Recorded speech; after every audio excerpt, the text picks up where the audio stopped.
Magandang umaga po mga ginigiliw, mga minamahal ng Panginoon. May pag-asa po sa Panginoon, mga ginigiliw. No, ang ibabahagi ko po sa inyo sa umagang ito ay walang iba kundi ang dakilang misyon, the Great Commission, mga ginigiliw. Ito po mga ginigiliw, no? Ito po ay habilin ng ating Panginoong Hesukristo, no?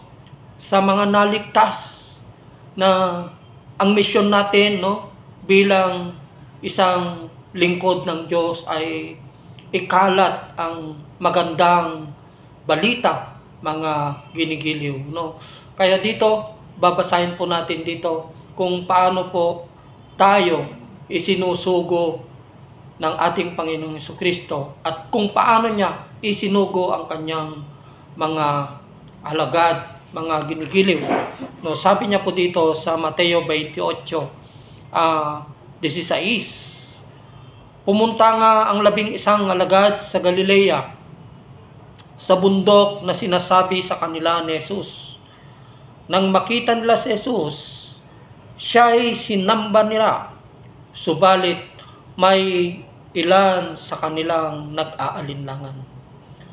Lumapit si Jesus at sinabi sa kanila, ibinigay na sa akin ang lahat ng kapangyarihan sa langit at sa lupa, kaya't humayo kayo, gawin ninyong alagad ko ang mga tao sa lahat ng mga bansa, bautismuhan nyo sila sa pangalan ng Ama at ng Anak at ng Espiritu Santo.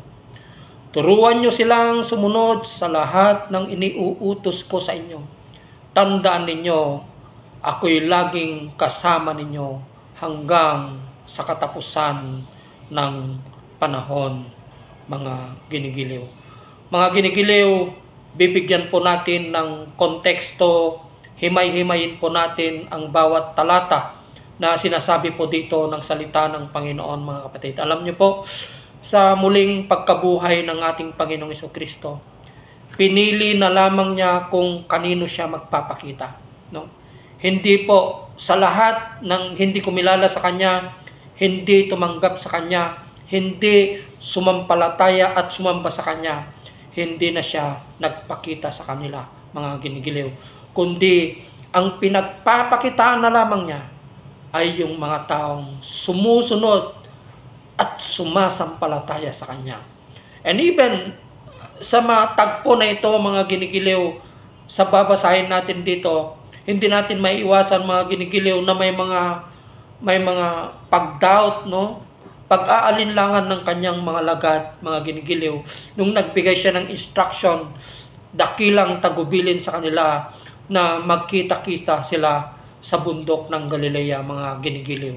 So yung tagubilin na ito ay napakahalaga sa buhay ng isang pastor, isang lingkod ng Diyos, mga ginigiliw, upang ikalat po natin ang magandang balita patungkol po sa muling pagkabuhay ng ating Panginoon, ng kanyang muling pagkabuhay.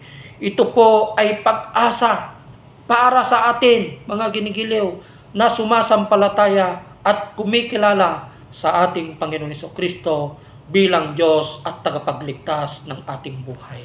Himay-himayin po natin, mga ginigiliw, ang mga salitang ito ng Panginoon. Kaya't sinabi niya, lumapit si Jesus at sinabi sa kanila, ibinigay na sa akin ang lahat ng kapangyarihan sa langit at sa lupa. So, i-explain po natin ito, bibigyan po natin ito ng konteksto, mga ginigiliw, na ang talatang ito, mga ginigiliw, dumating na yung pagliligtas, yung redemption na sinasabi, mga ginigiliw.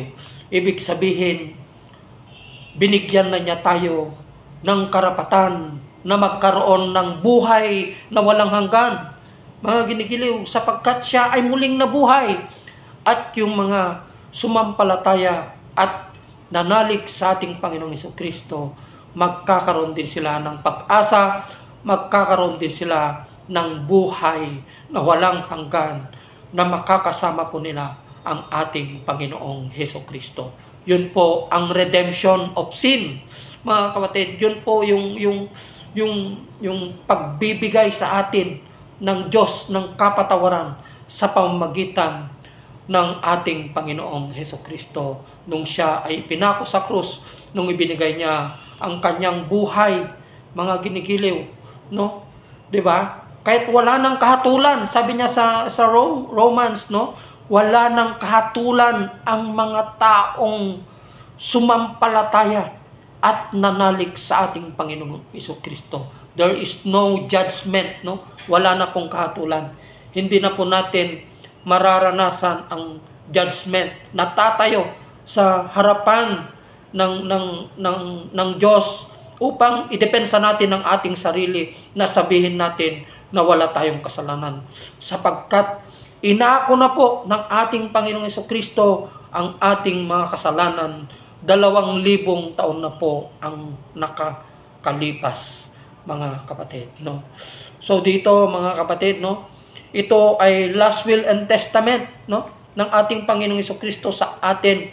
Ito yung huling habilin ng Panginoon sa mga naligtas, no, sa mga sumampalataya, at ito rin ang ibinibigay niya na misyon sa atin bilang lingkod, mga pinili, mga nailigtas, mga kapatid, upang ikalat din natin ang magandang balita, mga kapatid.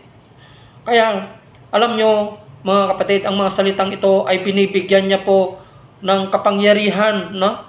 Na ang Diyos ay sumusuporta po sa pamamagitan ng kanyang espiritu na sa kalangitan na nakatingin sa atin, na tumutulong po siya sa atin, mga ginigiliw. Tinutulungan niya tayo sa pamamagitan, meron po siyang pinanggit dito na role, yung gawain ng mga anghel. Tinutulungan niya tayo upang ipalaganap natin ang magandang balita ng Panginoon. Tinutulungan niya tayo para sa kaligtasan ng ating mga kapatid, mga ginigiliw. So I hope you are being encouraged sa dakilang misyon na ito ng ating Panginoon, yung pagtawag niya po sa atin, the Great Commission. Ipagpatuloy po natin ang paglilingkod sa ating Panginoon, mga ginigiliw, no? Biyaya po ang maglingkod sa Panginoon. Maraming salamat po. I hope you are being inspired and encouraged muli sa salitang ito ng Panginoon. God bless everyone. Maraming salamat po. Patuloy po nating tangkilikin ang gawain na ito ng Panginoon. Pulis na Pastor Richard Alonso po. God bless everyone.